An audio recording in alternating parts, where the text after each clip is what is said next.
Welcome, everybody, down to the Neighbor Star League here in the Match1 Arena live. Coming to you, it is 7 o'clock in Korea, and the Starcraft continues. I know you guys, some of you guys out there have been watching I Am Taipei.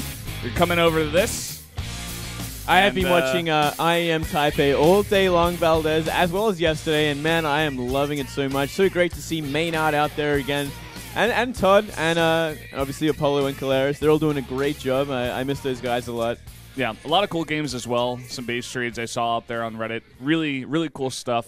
Yeah, there's been a lot of crazy games, especially today. Some great PvPs, and I'm very excited as we go into today as well. I mean, potential PvPs, but we're firstly going to be starting off with Deer versus GuMiho, which is in itself going to be a very exciting match. See if Deer can have some redemption after some horrible few matches this week, especially. Yeah, if he goes down this week, it's going to be really hard to pick himself back up, you know, because like you said, he's going on like a kind of, not a losing streak, but he's just not getting the results that he wants. And so if he can end the week on this note, like on a good note, getting at least out of the round of 16 here in the Neighbor Star League, that would be great for him. But of course, he's got a lot of different names in his way. He was talking about there in the video about GuMiho, who he seems to lose to a lot on online tournaments, which is something that's not out in the open. You know, if you search it online, you can say, oh, wow, he actually loses to GuMiho a lot in online tournaments. But it seems like at the same time, Rogue is pretty confident that himself and Deer will get out of the group instead of GuMiho. Yeah, I mean, I look at it on paper, and just like in my general thoughts, I feel like Deer as well as Rogue definitely have the advantage getting out of this. But if Deer keeps playing the way he has been this week, I mean, GuMiho definitely has an opening. And we haven't seen much of GuMiho in any sort of recent sort of LAN matches because he just hasn't been in any. He's been waiting a long time for the Star League match. He isn't in GSL. He lost a life in the round of 32, I believe, 2 times. And besides that, yeah, he just hasn't been in Pro League, obviously, or anything like that. Just constant online presence. Yeah. Well, guys, if you come down to the arena, actually, you can get a bunch of different stuff here. We do have some WoW gifts, World of Warcraft, some mouse pads, a headset. We got 24 of those, as well as a bunch of other stuff. I saw like some drinks down there as well. I think they're pretty free. Yeah, I believe they have giveaways at the end of after every show. Yeah. Here in the Nexon Arena. It doesn't matter on what day, I believe. It's Star League as well, as you can see. Yeah, it looks like mouse pads and WoW stuff if you want it, and headsets. All the good stuff here, Valdez. Yeah, and if you guys haven't come down to Korea yet, I would definitely recommend. We have a ton of StarCraft happening every night of the week. And just going into the round of 16 brackets, the results that we have so far, Lenok not doing so well over in Taipei, but at least he got out of Group A in first place. Him and Super will get out of that group. And then for Group B, we do have Stats and Life getting out of that one. Life just barely getting out of it, just doing a bunch of speedling all-ins against a couple of Protosses, and was able to make it. Yeah, he definitely cheesed his way out of that mess. And as for the last remaining 2 groups, Group C and Group D, we do have Deer, GuMiho, Rogue, and Myungshik today. And then next week, we will have TY, Dark, Dream, and Maru play it off to get out of the last group in the Star League. And man, what a group that's going to be as well. Yeah, Group D is 100% the group of death. I mean, the Group B was also quite good, but just looking at Group D is insane. I mean, TY is probably the weakest player. Maybe Dream, I guess. They're pretty close, I'd say. I mean, Dream has been showing a lot of good play as well, but he's kind of newer. I feel like TY definitely has a ton more experience. But Dark as well, he's just playing so well that people are beginning to call him one of the best Zergs in the world. And Maru, of course, is Maru, one of the best Terrans in the world, if not the best out here in Korea. So an incredible group there. That'll really be a big test for Dark in his kind of unique style in ZVT. And also a big sort of test for Dream as in a different matchup, not a TVZ, which is obviously the most comfortable in. Yeah, and going back into today's group, Group C, we do have Deer versus GuMio coming up first, and then we have Rogue versus Myungshik. The player we haven't talked about much in this group actually is Myungshik, because I think you feel the same way as I do in saying that he's definitely the underdog here, and he's just not been playing too well. I mean, he was able to defeat Rogue just recently in Pro League with a really interesting 6-gate Oracle all-in timing on 2 bases. Yeah. But, yeah, I mean, just looking at the group, I don't really see him getting out of this one. Yeah, it's going to be a very hard one. Let's see if he's got any more tools in his up his sleeve, and tricks up his sleeve to kind of surprise Rogue with, because I think he's going to need that if he wants to take down Rogue again. Obviously, Rogue was very visibly upset after losing to Myungshik in Pro League. something that he just would never expect. But, you know, Myungshik is dangerous. He can be dangerous. He's got great planning, which is one of his strongest suits. Just everything else is kind of just at a lower tier compared to some of the other top Protosses. Yeah, and I kind of fear for him here, especially because it's best of threes. So even if he can cheese Rogue out in one game, he's got to win another one. It's not going to be as easy. I feel like Rogue's just got to be careful of Myungshik and just make sure that he plays a little bit safer, and I feel like he should be okay. And Myungshik, even if he wins or loses, he's got to go up against either another Protoss and Deer and then another Terran in GuMiho, and those are both some really strong opponents as well, so it's going to be hard for him, definitely. Yeah, they are very strong opponents. Maybe his best sort of chance is going up against Deer at this point. I'm not entirely sure. Speaking of the Devil, here he is. Deer, obviously not playing too well in recent times, getting knocked out at GSL only yesterday, and on Tuesday, losing his match against Myungshik. Sorry. Yes, no. I'm thinking of Rogue in that. Yeah. He lost against someone else. Dark. Right? Yes. He lost to Dark in Pro League as well as in GSL, so it was a lot to handle for this guy. He's definitely not happy with Dark these days. But here on screen, we do see his round of 32 results. He was able to defeat Patience, actually, at a PvP. And I believe this one was quite one-sided, actually. Deer played quite well and was able to take it. Yeah, very convincing victory to get him here.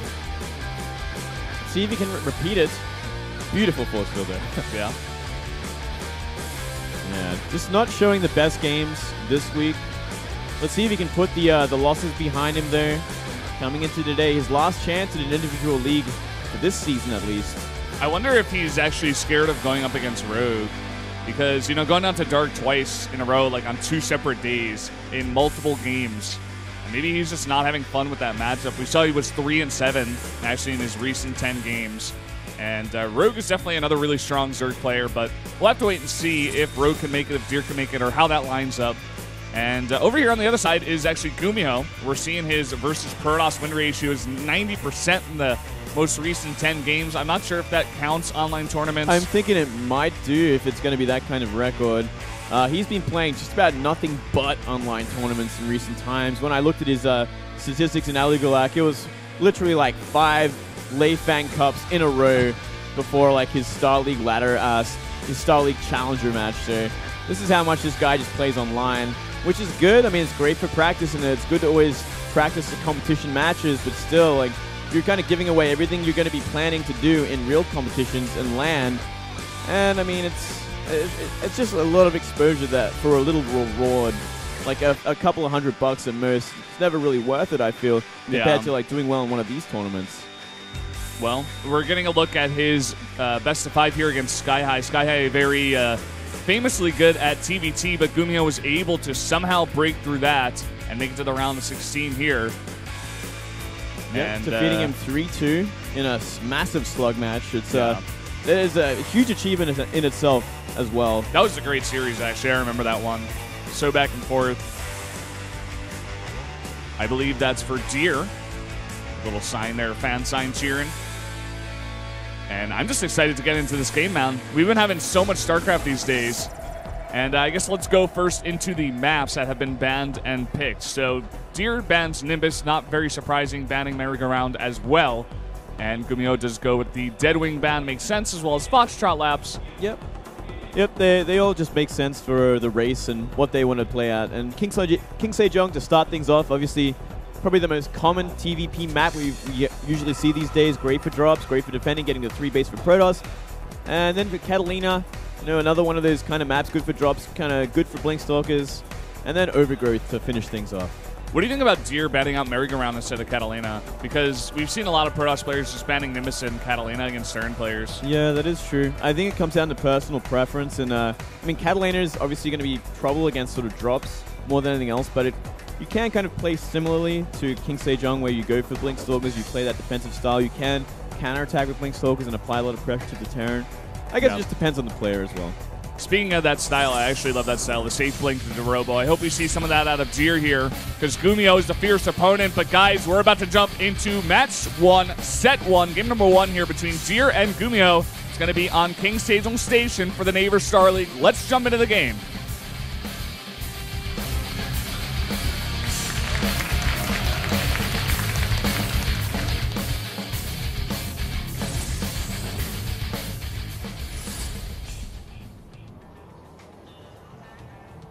down here in the bottom right in the red, the Protoss player today, it is Deer. Part of Samsung Galaxy Con. Mm-hmm. All right, Moonglade. And up here to the top left, we do have the player GuMiho, an old school player in Starcraft 2 days. He's been around since the start. Got a big name for himself back in Wings of Liberty. Oh, hello. Hello. Got some fans of the audience from all over the place. GuMiho is part of Invasion Esports. And something to note, just from watching Deer play his PvT yesterday, he was actually quite aggressive, Valdez. In Game 1, we did see him go for kind of like a stalker, sort of stalker rush. I wouldn't say timing because I don't want to be caught out on that. You don't want to piss off Artosis. I don't want to get caught out on that just yet, but it was definitely a stalker rush. Game 2 was a DT rush. And then, you know, like an Oracle opening into a proxy pylon in Game 3. So he really wanted to kill MMA nice and quick. Didn't want to get into that mid to late game against someone who was so good at multi-pronged drops and the like, which is kind of similar to how GuMiho plays. He is fantastic at dropping, fantastic at multitasking. Is definitely, whenever I think of GuMiho, I think of the multi-pronged drops he can do. Yeah, whenever I think of him, I think of course, MMA, like you were talking about. I also think of TY, just these players that like to manipulate the game to their liking. Just get the other player on the defensive, always defending, and then just, like, use that slow, you know, rolling advantage from there to just try to win the game. But I wonder if Deer, you know, after it didn't quite work against MMA, his play, just barely, I wonder if he's going to do the kind of same style here. Well, already? It seems unlikely. Seems like it's going to be a one gas expand. Probe kind of in position for it. Making that Zealot going to be canceled at the last second in case, unless there is an engineering bay, and then he will send it down. They won't be though. Simply an SCV scout. Yeah, he's going to come in, scout just the one gas expand, like you were saying. I'm going to see the second gas come down now. And you know what? We are seeing GuMiho play very safe, checking all proxies with this Reaper before anything else. So he looked at yesterday's matches in GSL and he's like, okay, he is being very aggressive. I gotta play a little bit more defensively, especially with my Reaper early on. Especially on King Stage Station. You know, a map like King Stage Station as well as Foxtrot Labs, a couple of these maps that just have so many different locations for proxies. Definitely with that Reaper, you want to scout everywhere. He actually hasn't gone, like, everywhere. He's gone into a lot of different places, but may want to scout that out. I think just for now, because that SCV pretty much saw the entire base and saw that nothing weird's going on, he just went back to defend against the probe first. Now he's going to send that on its way. Yeah, important to find that for sure. And I mean, yeah, that SCV did scout pretty much everything he needed to. He knew it was a one gas, so no doubt going to be expand behind that. We do see a Stalker out in good timing as well as the Mothership Core. Stalker should deflect the Reaper, but the Reaper does scout the Robo facility. So a very comfortable scout there, just jumping up the ramp. That Robo facility is, like, in the perfect spot. He's just, like, putting it right up there at the ramp. He's like, hey, here, I'm making a Robo. Please scout this. Like, he is not scared of that getting scouted at all. Yeah, it's kind of, I'm kind of curious why he would put it there of all places. And it's interesting to see a Robo so early instead of, for instance, a Twilight. Normally you'd see a lot of Protosses on this map especially go for that Twilight early Blink Stalker pressure / defend into a little bit more of a delayed Robo and then a Forge after that. But we're going straight into the Robo, into Forge, and a very early Observer out in the map. Yeah, just for now the Protoss build is just quite safe. He's going to get like 2 or 3 Observers out. Ooh. Just try to get those upgrades out. He's not quite going as greedy as 2 Forges just yet. Here comes the big move from GuMiho already. That double Hellion with Reaper, not committing though. Usually we'll see some kind of run by an attempt to kill a lot of probes. Obviously with that combination you can one-shot a probe, and obviously if 2 Hellions can line up enough probes they can get 2 shots in and wipe out a lot. But 2 Stalkers in position, Mothership Core caught up in time. Yeah, I wonder if he's just poking at the front to try to get Deer thinking and say like, hey, I got to be careful of stuff coming in my front. I already see 2 Hellions. Just let's make sure that he's not going to get me at my front. So he's going to keep the Stalkers in the front And this medevac with double Widow Mine and 4 Marines could definitely come in the back if Deer's not paying attention and do a lot of damage. Yeah, but I mean, look what Deer has already. He's got a cannon in each mineral line. So, like, he is already well aware of exactly how GuMiho is going to go about this. He knows what he loves to do, and it's going to be that mine drop with Marines. But what is he going to do when there's a cannon already in place? And a couple of Stalkers. Yeah. There's actually nothing that he can do. He's going to have to boost out. He may want to try the natural, but he's going to see a cannon there as well as 3 Stalkers and even an Observer. So he's just going to back off. Drop doing 0 damage. 0 damage. It's essentially Deer completely playing the opponent because we did not see Deer play anything like this yesterday. Yeah, now after deflecting that, going to go straight into the Robotics Bay. Going to try to get out those Colossi. Just stay on 2 base for a while, get his upgrades, get his tech up, and do that kind of thing. See this kind of very safe style out of Protoss quite often. I definitely love this kind of style, especially on this map. My favorite player to kind of do this similar sort of style, except with earlier Blink, is CJ Hero, who is still playing in Taipei at this moment in time. But yeah, he's the one that like really caught my eye with this style. Just playing super defensive, getting the Colossi, getting the upgrades early enough, and then going to a bit later third base, but just being completely rock solid against any of these drops. Yeah, another Protoss player who's good at this style is Rain. I actually didn't get to see any of his games at Taipei, but I know just back in the day when he used to play a lot in Pro League especially, he used to go for this style quite often. Rain, known as a very super safe Protoss, so it makes sense. Wouldn't mind doing 0 damage, killing a Marine as well. Yeah, actually Harstam took a game off Rain today, so very exciting times for the foreign fans. Fortunately, couldn't follow it up, but it was very close. So one thing we didn't mention just yet is tanks coming out of Gumio. He's getting Vikings, of course, for the Colossi coming his way, but he's also got 1 tank. He's making another. It's actually a really good point, Valdez. I did not call that out at all. It's actually a really big deal, and I feel like we should see an attempt behind the debris at the natural of Deer, but Deer is already cleaning it out. Is this Deer reading even more into his opponent? Because it could be. We'll wait and see where GuMiho is going to go with this army, but there isn't that much utilization for tanks in this matchup. It's simply they're just not that good at it. Usually you just see a lot of bio with etc. with Ghosts and Vikings. He's just going to stop at 2 and do exactly what you were talking about before. He's got Widow Mines in the mix as well. And I think Deer was able to see the factory with the tech lab with his Observer. Correct me if I'm wrong, but that would definitely tip him off, and that would make sense why he was killing the debris in the back. Yeah, you're definitely right there, Valdez. He did see it. And we are seeing GuMiho go far right. That bear almost died. Did you see that? No, I missed that. Thank goodness. That would have been horrific. It was quite scary. Man, I mean, the War Prism also sees exactly where the army is. Knows exactly what's going on. Like, okay, this is the army you got. He moves everything back to Colossi with a sizable gateway army. Third one almost out. Yeah, Observer sees everything as well. A scan going to come out of GuMiho and even catches an Observer over here. Does not catch that other one. Deer being so safe, he's got double Observer in the same place. GuMiho sees that there's no debris. He's like, okay, I can't deal with this. He goes home. He changes his plan already. Deer has read him like a book. This is the problem with playing too much online. They'll know what you do. It's like GuMiho is going to move back, but that is so many Colossi with a sizable gateway force. Oh, I don't think that GuMiho can actually attack into this. These Colossi are doing so much damage. He's got a really nice gateway army as well. And those tanks are focusing down the Colossi in the back. But all the tanks have been cleaned up except 1 in the back. And another warp in maybe. He might not even need it. He's just going to totally clean this up. And Gumio's on the run. Yeah, that was a very swift cleanup. Deer more than prepared for it. Didn't even have to have his Mothership Core in the fight.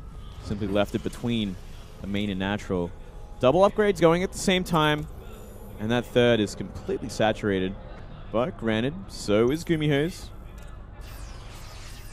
I don't know. This is just looking so good for Deer more and more. Like, even our Observer is showing us the upgrades right now. He's got 1-1 over nothing of the Gumio, and Gumio is only getting the +1 attack right now. He's only adding a second engineering bang now.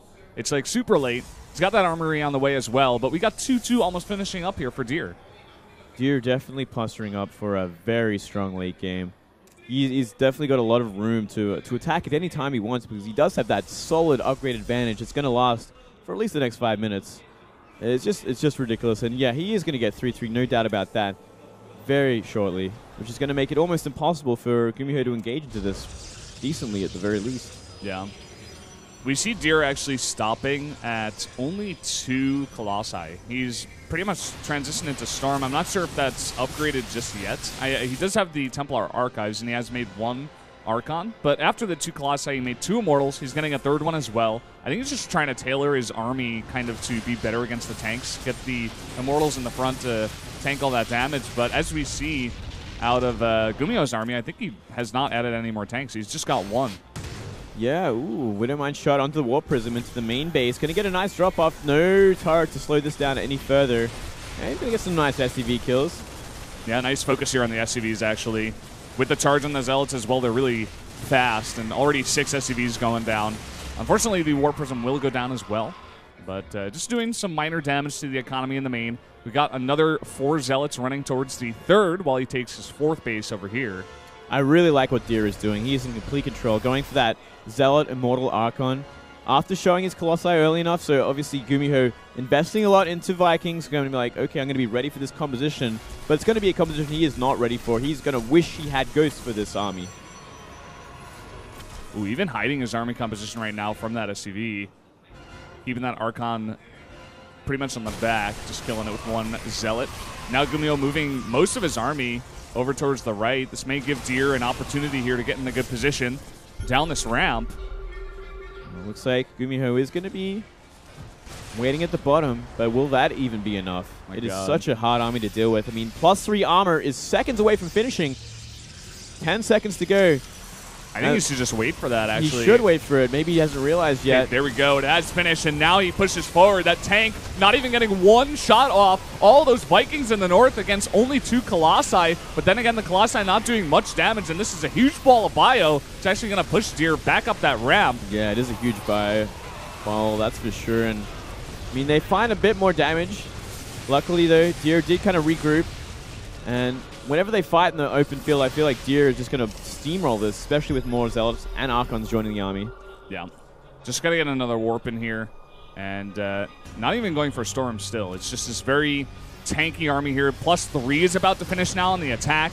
Although +2 has finished here for GuMiho as well. And Deer moving back in for the attack.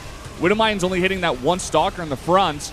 Not getting the best shots on any Zealots. The Zealots are pretty trapped, actually, behind this army just now. But now they come out. Same and again, with the everything is so tanky here, especially with the Guardian Shield as well. But GuMiho now fighting with the SCVs, trying to get something done here. More Widowmines coming into the mix. Let's see how those shots are. They don't even actually go off. This is the power of upgrades. I mean, he can wipe this out at this point. He lost 21 SCVs, every SCV on the 3rd base, while we see Deer going up to 4 bases. He's even doing economic damage to the natural at this point. Yeah, man. 71 to 38 SCVs. Or workers, I should say, at this moment in time. And I feel like all Deer has to do is transition back into Colossi, get some Archons in your mix as well. Off of 8 gases, you're going to just be able to make a gigantic Protoss Death Ball. And I feel like a good, solid counterattack here, once again, should be able to end this game. Let's see what GuMiho can do to stop it at this point.